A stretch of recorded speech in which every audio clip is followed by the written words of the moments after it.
AIDS em estágio final, jovem exames zerados após milagre impossível. Era uma tarde de sábado, o sol já começava a se pôr quando cheguei em casa após mais um culto na congregação.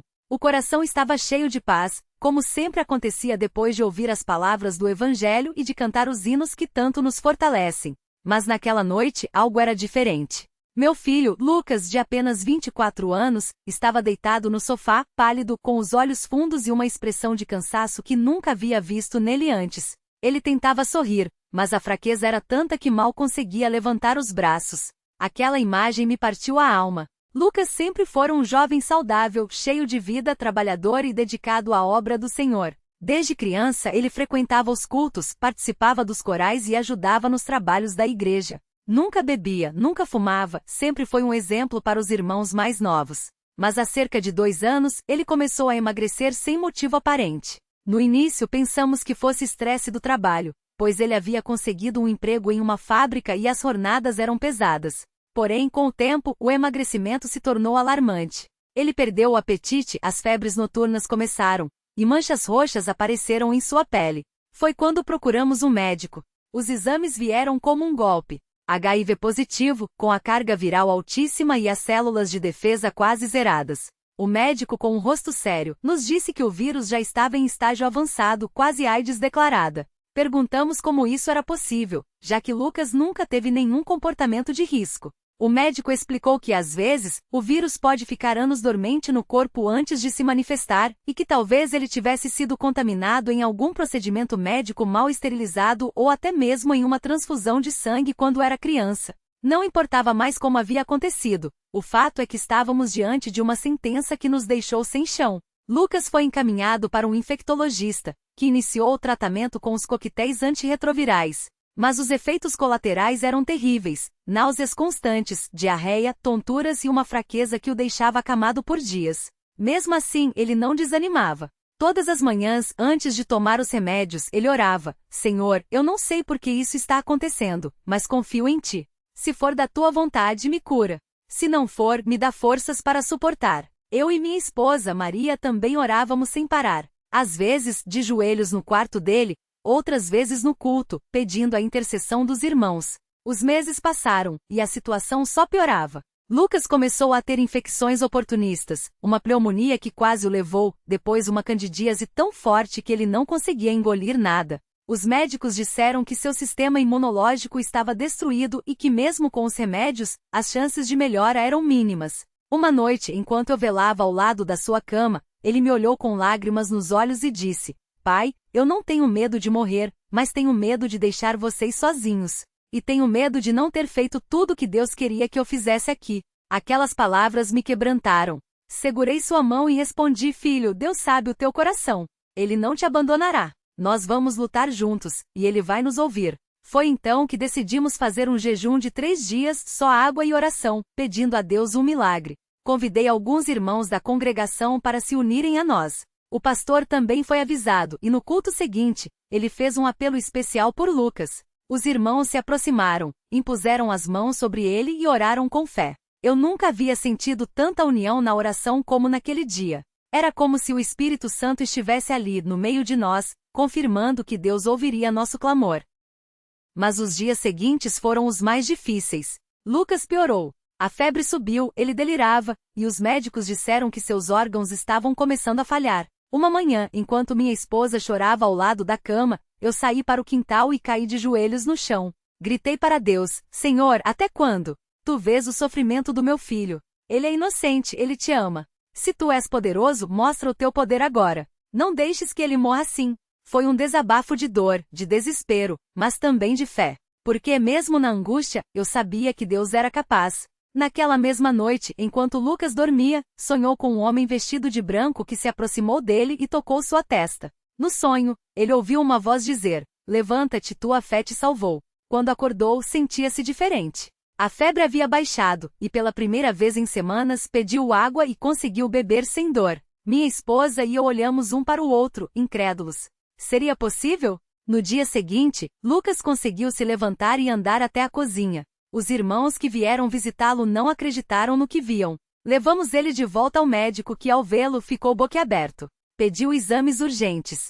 Os resultados chegaram 3 dias depois, e o médico nos chamou para uma conversa. Com as mãos tremendo, ele nos mostrou os papéis. A carga viral de Lucas estava indetectável, e suas células de defesa haviam voltado ao normal. Era como se ele nunca tivesse tido vírus. O médico, que não era crente, olhou para nós e disse: "Isso não tem explicação médica. Não sei o que aconteceu, mas foi um milagre." Quando voltamos para casa, caímos de joelhos e choramos de gratidão. Lucas abraçou a Bíblia e disse: "Deus não só me curou do corpo, mas também da alma. Ele me mostrou que mesmo no vale da sombra da morte, Ele está conosco." Naquele domingo, no culto, Lucas deu seu testemunho. Contou tudo o que havia passado, como Deus o sustentou e como, no momento mais crítico, o Senhor estendeu sua mão e o livrou. Muitos irmãos choraram, e a fé de todos foi fortalecida. Hoje, Lucas está completamente saudável. Os médicos continuam monitorando, mas todos os exames seguem normais. Ele voltou a trabalhar, a cantar nos corais da igreja e a servir a Deus com ainda mais dedicação. Sempre que alguém pergunta como isso foi possível, ele responde: "Não foi medicina, não foi sorte. Foi Deus. Ele é o mesmo que curou os leprosos, que ressuscitou os mortos, que abre os olhos dos cegos. E ele ainda faz milagres hoje." Nossa família aprendeu que mesmo quando tudo parece perdido, Deus está no controle. Ele ouve as nossas orações, vê as nossas lágrimas e age no tempo certo. Não sabemos por que algumas batalhas são tão difíceis, mas sabemos que no final, a vitória é dele. E quando Deus opera, não há doença que resista, não há situação que não se reverta. Que este testemunho sirva para fortalecer a fé de quem está passando por provações. Não desanime. Ore sem cessar. Jejuem juntos. Clamem com fé. Porque o Deus que fez este milagre na vida do Lucas é o mesmo Deus que pode operar na sua vida também. A Ele seja toda a glória, honra e louvor, pelos séculos dos séculos. Amém. Lucas nunca esqueceu o dia em que o médico o chamou para mostrar os últimos exames. O rosto do profissional estava sério, como sempre, mas dessa vez havia algo diferente em seus olhos, uma mistura de espanto e cautela. Ele apontou para os papéis e disse, com voz baixa: "Isso não faz sentido. Os números estão todos normais. Não há mais rastro da doença." Lucas sentiu o coração bater tão forte que pensou que todos na sala poderiam ouvir. Não foi uma melhora gradual, não foi um erro de laboratório. Foi uma mudança radical, uma reversão completa que a ciência não conseguia explicar. O médico, que nunca havia falado sobre fé, olhou para Lucas e perguntou, quase em um sussurro: "O que você fez?" E Lucas, com os olhos cheios d'água, respondeu: "Não fui eu. Foi Deus." Naquela noite em casa, Lucas se ajoelhou ao lado da cama e chorou como nunca. Não eram lágrimas de alívio apenas, mas de uma gratidão tão profunda que doía. Ele lembrava de cada noite em que havia clamado, de cada salmo que havia lido com voz trêmula, de cada vez que sentirá as forças acabarem, mas mesmo assim insistira: "Senhor, eu creio. Ajuda a minha incredulidade." Agora, ali de joelhos, ele entendia que Deus não apenas havia ouvido, ele havia agido de um jeito que só ele poderia fazer. Não foi um tratamento experimental, não foi uma remissão espontânea. Foi um milagre.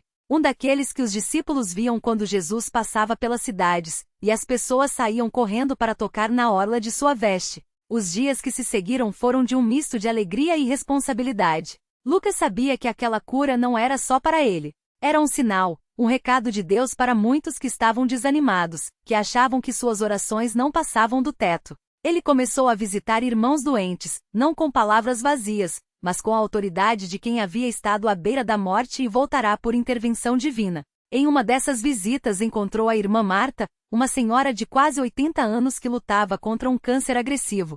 Ela estava fraca, mas quando Lucas entrou no quarto e contou o que Deus havia feito, seus olhos se encheram de uma luz que não era apenas esperança, era fé renascendo. "Se Deus fez por você, pode fazer por mim também", ela disse, apertando a mão dele com uma força que não condizia com seu estado. Naquele momento, os dois oraram juntos, e Lucas sentiu o mesmo fogo que havia sentido quando os irmãos impuseram as mãos sobre ele meses antes. Mas nem tudo foi fácil. Havia aqueles que duvidavam. Alguns, até dentro da igreja, cochichavam que talvez fosse um engano dos exames, que logo a doença voltaria. Lucas ouviu, mas não se abalou. Ele sabia que a dúvida é uma arma do inimigo para roubar a alegria do milagre. Em uma reunião de oração, um irmão mais novo, recém-convertido, perguntou: "Como você tem tanta certeza de que foi Deus?" Lucas sorriu e respondeu: "Porque eu conheço o meu Deus. Ele não é um Deus de meia cura, de quase milagres. Quando ele age, é completo. E ele agiu em mim.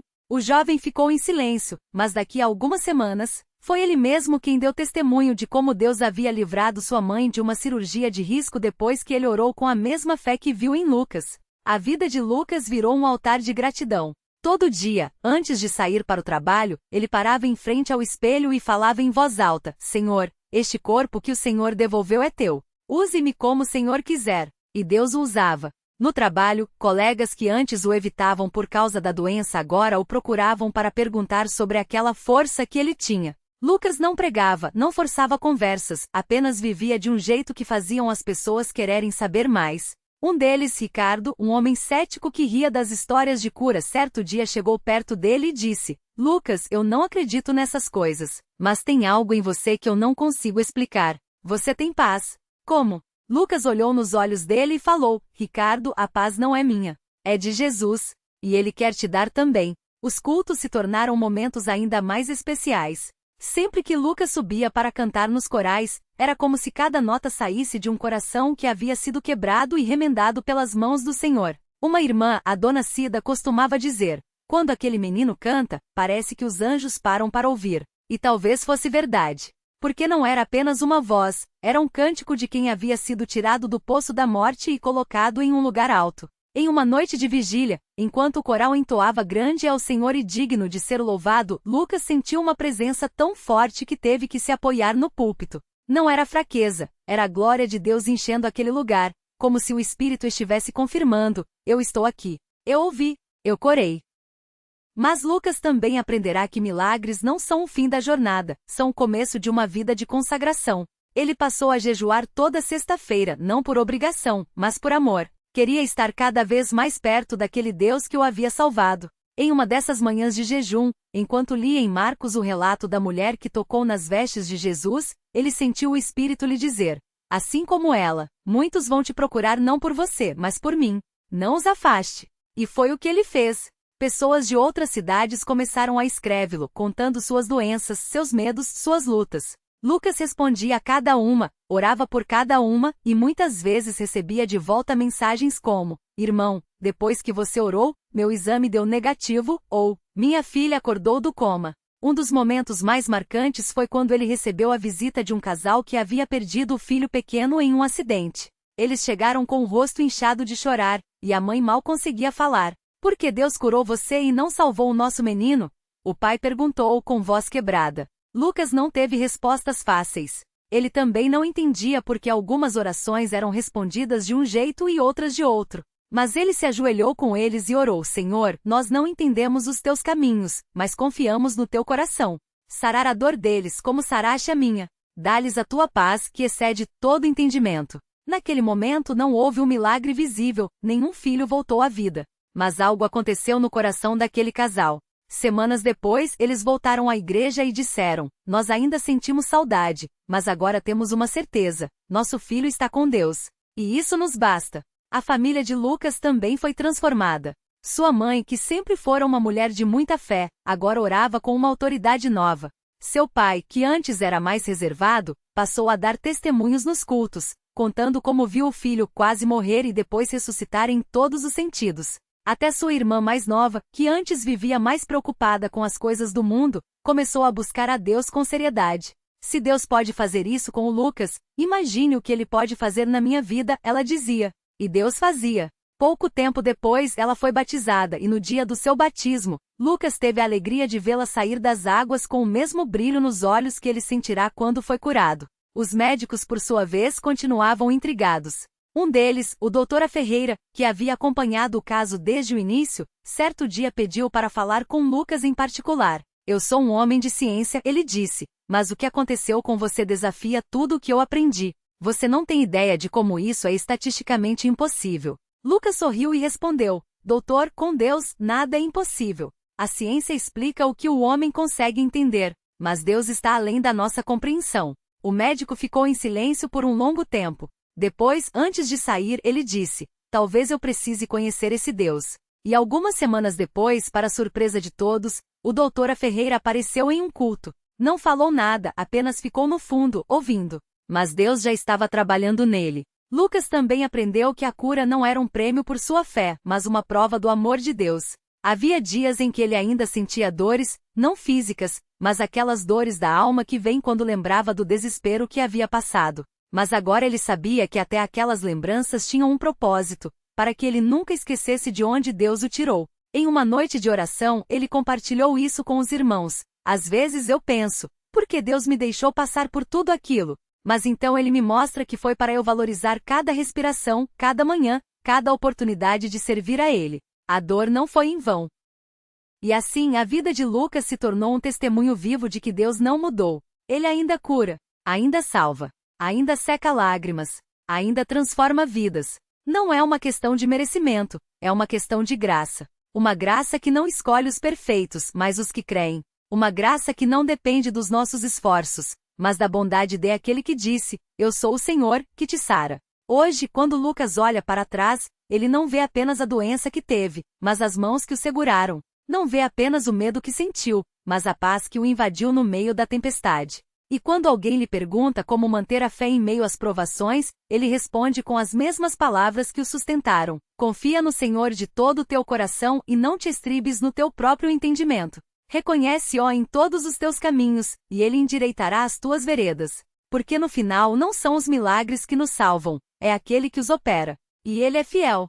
Sempre. AIDS em estágio final, jovens exames zerados após milagre impossível. Continuação com novos detalhes, diálogos e o cotidiano na congregação cristã no Brasil, o reencontro com a família e a igreja. As semanas que se seguiram ao milagre foram um turbilhão de emoções para Lucas. O corpo antes debilitado agora respondia com uma vitalidade que até os médicos se surpreendiam. Mas não era apenas a saúde física que havia sido restaurada. Era a alma, o espírito, a esperança. E acima de tudo, a certeza de que Deus não o havia abandonado. Na primeira reunião na congregação cristã no Brasil após receber a notícia dos exames, Lucas entrou no salão com as pernas ainda um pouco trêmulas, não pela fraqueza, mas pela emoção. O hino Glória a Deus nas alturas ecoava pelas paredes, e cada nota parecia um abraço celestial. Sua mãe, Dona Maria, seguiu ao seu lado, os olhos cheios de lágrimas que não eram mais de dor, mas de gratidão. Seu pai, seu João, um homem de poucas palavras, mas de fé inabalável, apertou sua mão com força, como se dissesse, eu sabia. Eu sempre soube. Os irmãos da igreja, ao vê-lo, interromperam por um instante o canto. Alguns se aproximaram hesitantemente como se temessem que fosse um sonho. Irmã Clara, uma das diaconisas mais antigas da congregação, estendeu as mãos e tocou seu rosto murmurando, Glória a Deus, meu filho. Glória a Deus. Outros choravam abertamente e lembrava das orações feitas em segredo, dos jejuns, das noites em claro intercedendo por aquele jovem que para o mundo já não tinha esperança. O pastor, um homem sério mas de coração terno, subiu ao púlpito e com voz firme disse, Irmãos, hoje somos testemunhas de que o nosso Deus é o mesmo de ontem, de hoje e eternamente. Ele ouviu nossas súplicas. Ele viu as lágrimas de Lucas, a fé de sua família, a perseverança desta igreja. Não foi a medicina, não foram os homens, foi o Senhor. Um coro de amém encheu o salão. Lucas então foi convidado a dar seu testemunho. Ele subiu, ainda com as pernas levemente trêmulas, e olhou para aquela multidão de rostos conhecidos, pessoas que haviam orado por ele, que lhe levaram comida quando não tinha forças para se levantar, que lhe enviaram cartinhas de encorajamento quando o desânimo batia à porta. Eu não tenho palavras para agradecer a Deus pelo que ele fez por mim, começou, a voz embargada. Mas eu também não tenho palavras para agradecer a vocês. Quando eu pensei que estava sozinho, vocês estavam aqui. Quando eu achei que não havia mais esperança, vocês me lembraram que a esperança não vem de nós, mas dele. Ele contou como, naquelas noites de dor, ouvia os hinos sendo cantados do lado de fora de seu quarto, como sentia as mãos dos irmãos em oração apoiadas na porta, como as palavras do pastor, lidas em voz alta pela mãe, eram como bálsamo para sua alma. E então falou do momento em que naqueles últimos dias, quando os médicos já não tinham mais o que fazer, ele ouviu uma voz, não audível, mas no íntimo do seu coração, dizendo, não temas porque eu sou contigo. A igreja inteira chorou. Alguns se ajoelharam. Outros levantaram as mãos em adoração. E quando Lucas terminou, o pastor fez uma oração de ação de graças, agradecendo não apenas pela cura, mas pela fé que havia sido fortalecida em cada um ali. O cotidiano da fé, entre reuniões, orações e pequenos milagres. Nos dias que se seguiram, a vida de Lucas voltou a uma rotina, mas uma rotina transformada. Ele agora ajudava na igreja de todas as formas que podia. Nas manhãs de domingo chegava cedo para ajudar a organizar os hinos no projetor. Às vezes ficava depois da reunião para conversar com os jovens que, como ele, lutavam com dúvidas ou medos. Certa tarde, enquanto arrumava as cadeiras do salão, um jovem chamado Rafael se aproximou. Era novo na congregação, tinha ouvido falar do testemunho de Lucas e parecia carregar um peso nos ombros. Irmão, eu não sei se devo estar aqui, confessou olhando para o chão. Eu fiz coisas que eu tenho vergonha de contar. Acho que Deus não vai me querer. Lucas pousou a mão no ombro do rapaz e o levou para sentar nos bancos da frente, onde a luz do sol entrava pelas janelas, pintando o chão de dourado. Rafael, eu também achei que não merecia. Eu também pensei que Deus tinha me abandonado. Mas sabe o que eu aprendi? Lucas fez uma pausa, olhando nos olhos do jovem. Deus não nos ama porque somos bons. Ele nos ama porque Ele é bom. E não é a gente que escolhe quando Ele vai agir. É Ele que escolhe. E quando Ele escolhe, ninguém pode impedir. Rafael abaixou a cabeça, e Lucas viu as lágrimas caírem em suas mãos. Eu tenho AIDS, confessou, a voz quebrada. E eu tenho medo. Medo de morrer, medo de ser rejeitado, medo de que Deus não me cure como curou você. Lucas não hesitou. Abraçou-o com força, como um irmão mais velho que entendia aquela dor. Deus não cura só para alguns. Ele cura para quem crê. E mesmo que a cura não venha como a gente espera, Ele nunca nos deixa. Você vai ver. E assim, Rafael começou a frequentar as reuniões com mais assiduidade. Lucas o apresentou ao pastor, que o acolheu com o mesmo amor. Aos poucos, o jovem foi se abrindo participando dos cultos, até que uma noite, durante uma reunião de oração, ele se levantou e pediu para ser batizado. Eu quero servir a Deus, disse com voz firme. Não importa o que aconteceu antes. Agora, eu sou dele. A igreja inteira se alegrou. E Lucas, ao vê-lo sair das águas do batismo, lembrou-se de si mesmo, de como também havia sido lavado, não apenas da doença, mas dos medos, das dúvidas, da vergonha. As visitas que mudaram vidas. A notícia da cura de Lucas se espalhou não apenas entre os irmãos da igreja, mas também entre os médicos e enfermeiros que o haviam tratado. Alguns, céticos, procuraram explicações científicas. Outros, porém, foram tocados de uma forma que a ciência não podia explicar. Doutora Ana Carolina, a infectologista que havia acompanhado seu caso desde o início, foi uma delas. Ela havia visto muitos pacientes sucumbirem à doença, havia chorado com famílias, havia se sentido impotente mais vezes do que poderia contar. Quando os exames de Lucas voltaram com resultado negativo, ela revisou tudo 3 vezes, pensando que houvesse um erro. Mas não havia. Certa tarde, ela apareceu na porta da casa de Lucas sem aviso. Ele estava lendo a Bíblia na varanda quando a viu parar o carro, hesitante. Posso entrar? Perguntou-o com um sorriso tímido. Claro, doutora. Sempre. Respondeu Lucas, convidando-a a sentar. Ela não veio com perguntas técnicas. Veio com o coração pesado. Lucas, eu não sou religiosa. Nunca fui. Mas o que aconteceu com você? Ela fez uma pausa, procurando as palavras.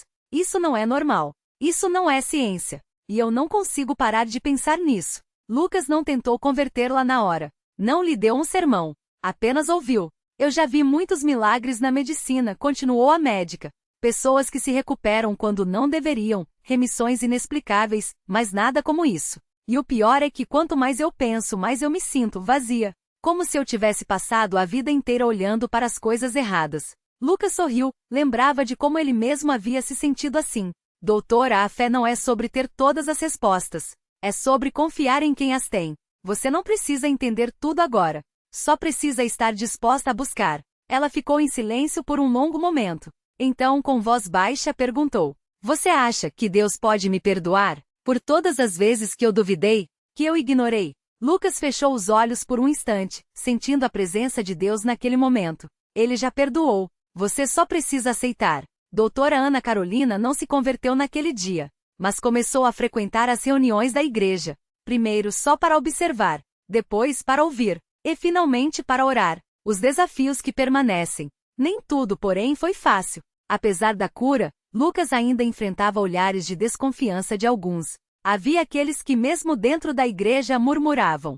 Será que foi mesmo um milagre? Será que os exames não estavam errados? E havia também os de fora que o acusavam de charlatanismo, de querer chamar atenção. Mas Lucas havia aprendido que a fé não depende da aprovação dos homens. Certa vez, enquanto distribuía folhetos evangelísticos no centro da cidade, um grupo de jovens se aproximou zombando. Ei, milagreiro, cadê seu poder agora?